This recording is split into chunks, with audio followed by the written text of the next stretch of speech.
जय श्री राधे भक्तों।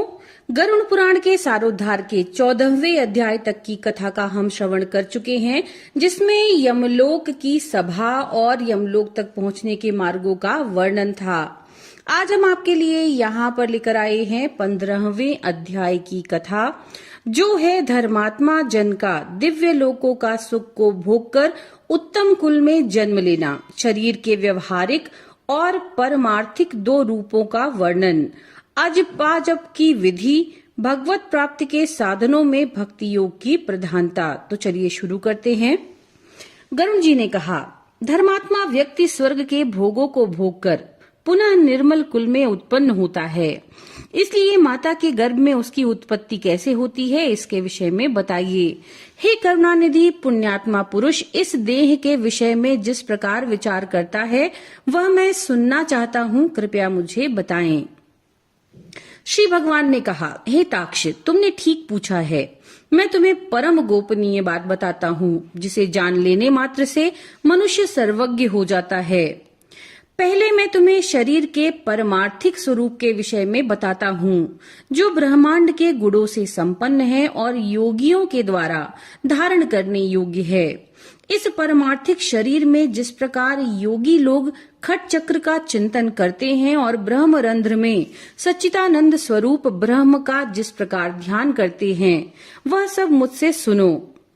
पुण्यात्मा जीव पवित्र आचरण करने वाले लक्ष्मी संपन्न गृहस्थों के घर में जैसे उत्पन्न होते हैं और उसके माता और पिता का विधान तथा नियम जिस प्रकार के होते हैं, उनके विषय में तुमसे कहता हूँ।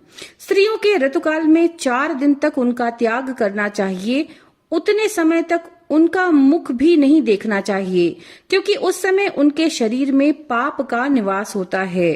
चौथे दिन वस्त्रों सहित स्नान करने के अनंतर वह नारी शुद्ध होती है और 1 सप्ताह के बाद पितरों और देवताओं के पूजन अर्चन और व्रत के योग्य होती है। 1 सप्ताह के मध्य में जो गर्भधारण होता है, उससे मलिन मनोवृत्ति वाली संतान का जन्म होता है। प्रायः ऋतुकाल के 8वें दिन से गर्भाधान से पुत्र की उत्पत्ति होती है। ऋतुकाल के अनंतर युग्म रात्रियों में गर्भाधान होने से पुत्र और अयुग्म यानी विषम रात्रियों में गर्भाधान से कन्या की उत्पत्ति होती है। इसलिए पूर्व की 7 रात्रियों को छोड़कर युग्म रात्रियों में ही समागम करना चाहिए। स्त्रियों के रजोदर्शन से सामान्यतया 16 रात्रियों तक ऋतुकाल बताया गया है। 14वीं रात्रि को गर्भाधान होने पर गुणवान, भाग्यवान और धार्मिक पुत्र की उत्पत्ति होती है। प्राकृत जीवों यानी सामान्य मनुष्यों को गर्भाधान के निमित्त उस रात्रि में गर्भाधान का अवसर प्राप्त नहीं होता। 5वें दिन स्त्री को मधुर भोजन करना चाहिए, कड़ुआ, खारा, तीखा और उष्ण भोजन से दूर रहना चाहिए। तब स्त्री का वह क्षेत्र यानी गर्भाशय औषधि का पात्र हो जाता है और उसमें संस्थापित बीज अमृत की तरह सुरक्षित रहता है। उस औषधि क्षेत्र में बीजवपन यानी गर्भाधान करने वाला स्वामी अच्छे फल यानी स्वस्थ संतान को प्राप्त करता है। तांबूल खाकर, पुष्प और श्रीखंड यानी चंदन से युक्त होकर तथा पवित्र वस्त्र धारण करके मन में धार्मिक भावों को रखकर पुरुष को सुंदर शैया पर संवास करना चाहिए। गर्भाधान के समय पुरुष की मनोवृत्ति जिस प्रकार की होती है, उसी प्रकार की स्वभाव वाला जीव गर्भ में प्रविष्ट होता है। बीज का स्वरूप धारण करके चैतन्यांश पुरुष के शुक्र में स्थित रहता है। पुरुष की काम वासना, चित्तवृत्ति और शुक्र जब एकत्व को प्राप्त करते हैं, तब स्त्री के गर्भाशय में पुरुष द्रवित होता है। स्त्री के गर्भाशय में शुक्र तथा शोणित के संयोग से पिंड की उत्पत्ति होती है।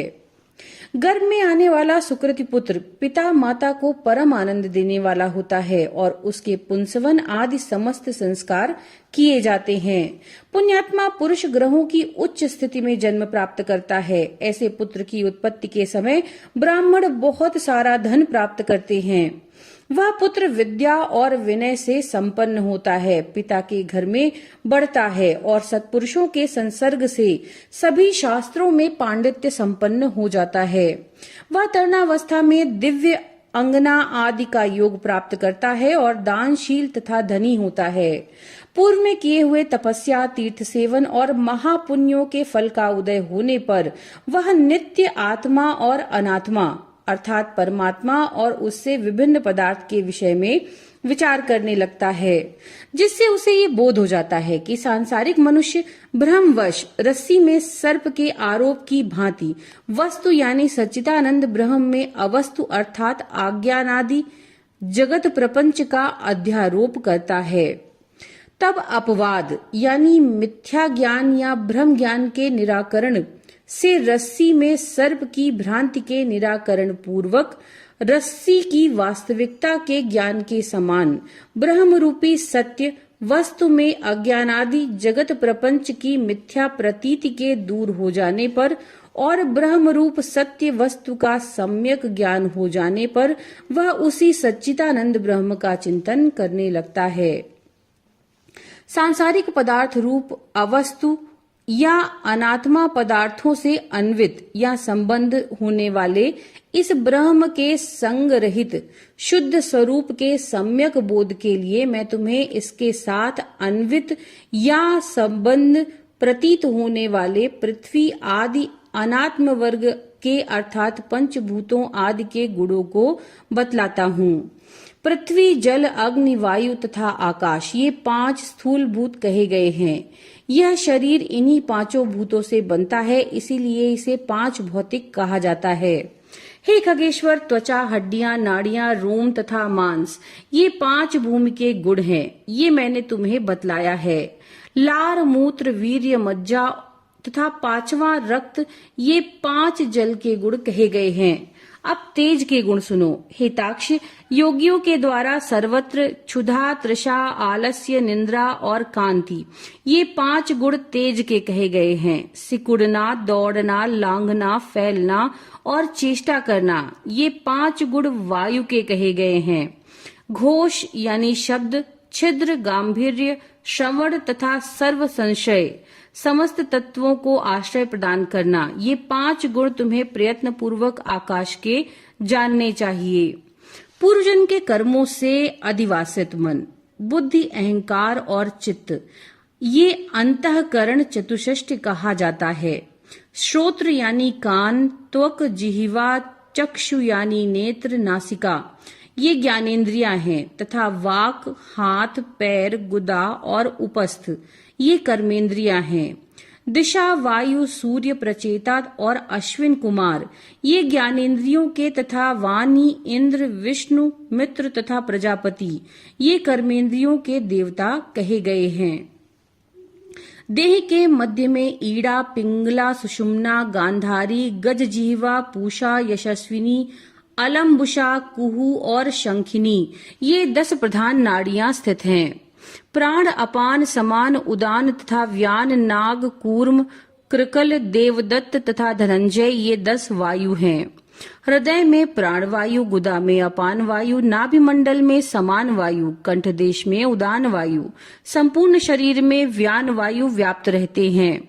उद्गार यानी डकार या वमन में नाग वायु हेतु है, जिसके द्वारा उन्मीलन होता है, वह कूर्म वायु कहा जाता है।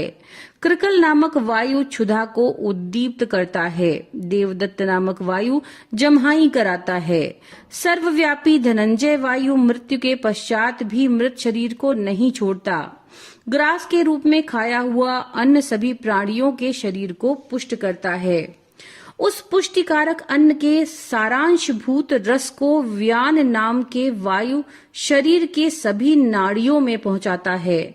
उस वायु के द्वारा भुक्त आहार 2 भागों में विभक्त कर दिया जाता है। गुदाभार में प्रविष्ट होकर सम्यक रूप से अन्न और जल को पृथक पृथक करके अग्नि के ऊपर जल और जल के ऊपर अन्न को करके अग्नि के नीचे वह प्राणवायु स्वतः स्थित होकर उस अग्नि को धीरे धीरे धोंकता है। उसके द्वारा धोंके जाने पर अग्नि किट्ट और रस को पृथक पृथक कर देता है। तब वह व्यान वायु उस रस को संपूर्ण शरीर में पहुंचाता है। रस से पृथक किया गया किट्ट यानी मल शरीर के कर्ण, नासिका आदि 12 छिद्रों में से बाहर निकलता है। कान, आंख, नासिका, जिह्वा, दंत, नाभि, नख, गुदा, गुप्तांग तथा शिराएं और समस्त शरीर में स्थित छिद्र एवं लोम, ये 12 मल के निवास स्थान हैं। जैसे सूर्य के प्रकाश प्राप्त करके प्राणी अपने अपने कर्मों में प्रवृत्त होते हैं, उसी प्रकार चैतन्यांश से सत्ता प्राप्त करके ये सभी वायु अपने अपने कर्म में प्रवृत्त होते हैं। हे खग, अब नरदेह के 2 रूपों के विषयों में सुनो, एक व्यवहारिक तथा दूसरा पारमार्थिक। हे विनतासुत, व्यवहारिक में शरीर में 3.5 करोड़ रोम, 7 लाख केश, 20 नख, 32 दांत सामान्यतया बताए गए हैं। इस शरीर में 1000 पल मांस, 100 पल रक्त, 10 पल मैदा, 70 पल त्वचा, 12 पल मज्जा और 3 पल महारक्त होता है। पुरुष के शरीर में 2 कुड़व शुक्र और स्त्री के शरीर में 1 कुड़व रज होता है। संपूर्ण शरीर में 360 हड्डियां कही गई हैं। शरीर में स्थूल और सूक्ष्म रूप से करोड़ों नाड़ियां हैं। इनमें 50 पल पित्त और उसका आधा यानी 25 पल कफ बताया गया है। सदा होने वाले विष्ठा और मूत्र का प्रमाण निश्चित नहीं किया गया है। व्यवहारिक शरीर इन उपर्युक्त गुणों से युक्त है। पारमार्थिक शरीर में सभी 14 भुवन अर्थात पर्वत, सभी द्वीप, सभी सागर तथा सूर्य आदि ग्रह सूक्ष्म रूप से विराजमान रहते हैं। पारमार्थिक शरीर में मूलाधार आदि 6 चक्र होते हैं। ब्रह्मांड में जो गुण कहे गए हैं वे सभी इस शरीर में स्थित हैं। योगियों के धारणास्पद उन गुणों को मैं बताता हूँ जिनकी भावना करने से जीव विराट स्वरूप का भागी हो जाता है। पैर के तलवे में तल लोक और पैर के ऊपर वितल लोक जानना चाहिए। इसी प्रकार जानु में सुतल लोक और जांघों में महातल जानना चाहिए। शक्ति के मूल में तलातल, गुह्य स्थान में रसातल, कटि प्रदेश में पाताल, इस प्रकार पैरों के तलवों से लेकर कटि पर्यंत 7 अधोलोक कहे गए हैं। नाभि के मध्य में भूरलोक, नाभि के ऊपर भुवरलोक, हृदय में स्वरलोक, कंठ में महरलोक, मुख में जनलोक, ललाट में तपोलोक और ब्रह्मरंध्र में सत्यलोक स्थित है। इस प्रकार 14 लोक पारमार्थिक शरीर में स्थित हैं। त्रिकोण के मध्य में मेरु, अधः कोण में मंदर, दहिने कोण में कैलाश, वाम कोण में हिमाचल, ऊर्ध्व रेखा में निषद, दाहिनी ओर की रेखा में मंदमादन और बाईं ओर की रेखा में रमणाचल नामक पर्वत स्थित हैं। ये 7 कुल पर्वत इस पारमार्थिक शरीर में हैं। अस्थि में जम्बू द्वीप, मज्जा में शाक द्वीप, मांस में कुश द्वीप, शिराओं में क्रौंच द्वीप, त्वचा में शालमली द्वीप, रोम समूह में गोमेद द्वीप और नख में पुष्कर द्वीप की स्थिति जाननी चाहिए। तत्पश्चात सागरों की स्थिति इस प्रकार है। हे विंतासुत, क्षार समुद्र मूत्र में, क्षीर सागर दूध में, सुरा का सागर कफ में, घृत का सागर मज्जा में, रस का सागर शरीरस्थ रस में और दधि सागर रक्त में समझना चाहिए। स्वादुदक सागर को लंबिका स्थान यानी कंठ के लटकते हुए भाग में अथवा उपजिह्वा या काकल में समझना चाहिए। नाद चक्र में सूर्य, बिंदु चक्र में चंद्रमा, नेत्रों में मंगल, हृदय में बुध को स्थित समझना चाहिए। विष्णु स्थान अर्थात नाभि में स्थित मणिपुर चक्र में बृहस्पति तथा शुक्र में शुक्र स्थित है। नाभि स्थान नाभि में शनैश्चर स्थित हैं और मुख में राहु स्थित कहा गया है। वायु स्थान में केतु स्थित है। इसी प्रकार समस्त ग्रह मंडल इस परमार्थिक शरीर में विद्यमान हैं। इस प्रकार अपने शरीर में समस्त ब्रह्मांड का चिंतन करना चाहिए। प्रभात काल में सदा पद्मासन में स्थित होकर खट चक्रों का चिंतन करें और यथोक्रम क्रम से अजपा जप करें। अजपा नाम की गायत्री मुनियों को मोक्ष देने वाली है। इसके संकल्प मात्र से मनुष्य सभी पापों से मुक्त हो जाते हैं। हे ताक्ष सुनो, मैं तुम्हें अजपा जप का उत्तम क्रम बताता हूँ, जिसको सर्वदा करने से जीव जीव भाव से मुक्त हो जाता है। मूलाधार, स्वाधिष्ठान, मणिपूरक, अनाहत, विशुद्ध और आज्ञा इन्हें खट चक्र कहा जाता है। इन चक्रों का क्रमशः मूलाधार यानी गुद प्रदेश के ऊपर में, लिंग देश में, नाभि में, हृदय में, कंठ में, भौहों के मध्य में तथा ब्रह्मरंध्र यानी सहस्त्रार में चिंतन करना चाहिए। मूलाधार चक्र चतुर्दलाकार अग्नि के समान और व से स तक वर्णों अर्थात व, श, ख और स का आश्रय है।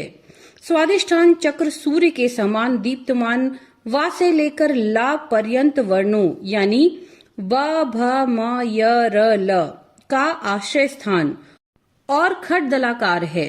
मणिपूरक चक्र रक्तमाभा वाला दश दलाकार और डा से लेके फा पर्यंत वर्णों अर्थात ड, ढ, ड़, त, थ, द, ध, न, प, फ का आधार है। अनाहत चक्र द्वादश दलाकार स्वर्णिमाभा वाला तथा क से ठ पर्यंत वर्णों यानी क, ख, ग, घ, अंग, च, छ, ज, झ, इय, ट, ठ से युक्त है।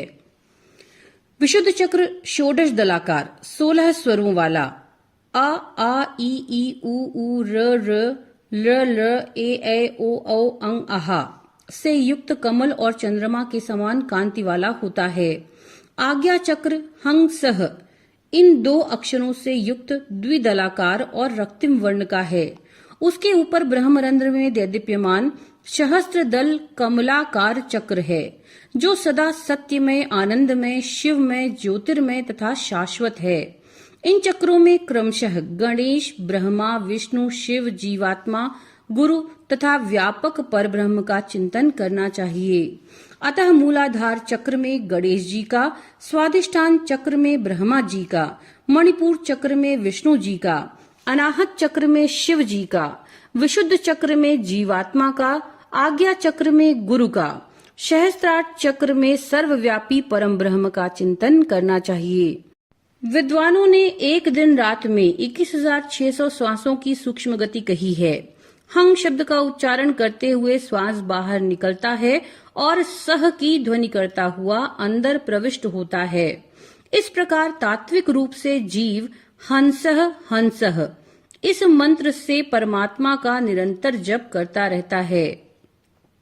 जीव के द्वारा अहोरात्र में किए जाने वाले इस अजपा जप के 600 मंत्र गणेश जी के लिए, 6000 ब्रह्मा जी के लिए, 6000 विष्णु जी के लिए, 6000 शिव जी के लिए, 1000 जीवात्मा के लिए, 1000 गुरु के लिए और 1000 मंत्र जप चिदात्मा के लिए निवेदित किए जाने चाहिए। श्रेष्ठ संप्रदाय वेत्ता अरुण आदि मुनि इन खटचक्रों में ब्रह्मयूख यानी किरण के रूप में स्थित गणेश जी आदि देवताओं का चिंतन करते हैं। शुक आदि मुनि भी अपने शिष्यों को इनका उपदेश करते हैं। अतः महापुरुषों की प्रवृत्ति को ध्यान में रखकर विद्वानों को सदा इन चक्रों में देवताओं का ध्यान करना चाहिए।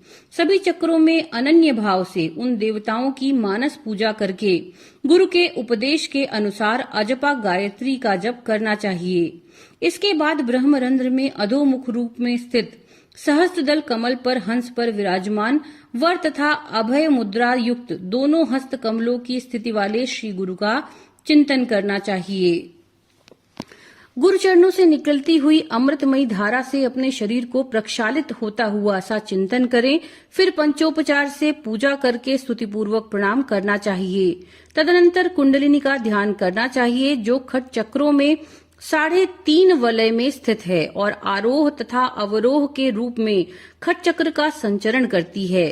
तदनंतर ब्रह्मरंध्र से बहिर्गत सुषुम्ना नाम धाम यानी प्रकाश मार्ग का ध्यान करना चाहिए।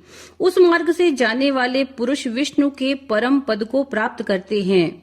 इसके अनंतर बाह्य नामक मुहूर्त में मेरे द्वारा चिंतित आनंद स्वरूप स्व प्रकाश सनातन रूप का सदा ध्यान करना चाहिए। इस प्रकार गुरु के उपदेश से मन को निश्चल बनाएं। अपने प्रयत्न से ऐसा नहीं करें क्योंकि गुरु के उपदेश के बिना साधक का पतन हो सकता है। इस प्रकार अंतर्याग संपन्न करके बहिर्याग का अनुष्ठान करना चाहिए। स्नान तथा संध्या आदि कर्मों को करके विष्णु जी और शिव जी का पूजन करना चाहिए। देह का अभिमान रखने वाले यानी 5 भौतिक शरीर को ही अपना शरीर समझने वाले व्यक्तियों की वृत्ति अंतर्मुखी नहीं हो सकती। इसलिए उनके लिए सरलता पूर्वक की जा सकने वाली मेरी भक्ति ही मोक्ष साधिका हो सकती है।